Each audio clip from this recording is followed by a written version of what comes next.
বরিশালে জুমার নামাজের সময় ফাঁকা রাস্তায় আওয়ামী লীগের বিক্ষোভ।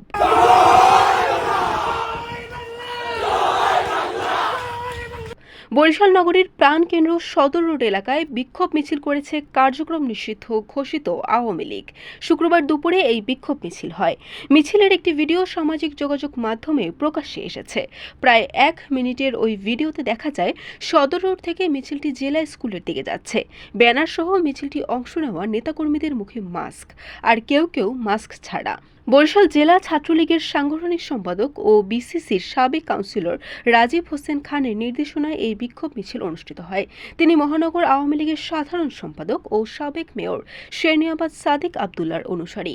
রাজীব খান জানান, আওয়ামী লীগ নিষিদ্ধের কালো আইন প্রত্যাহার এবং পুলিশ হত্যার বিচার দাবিতে জুমা নামাজের শেষে শহরের প্রাণকেন্দ্র সদর রোডে তারা মিছিল করেছেন।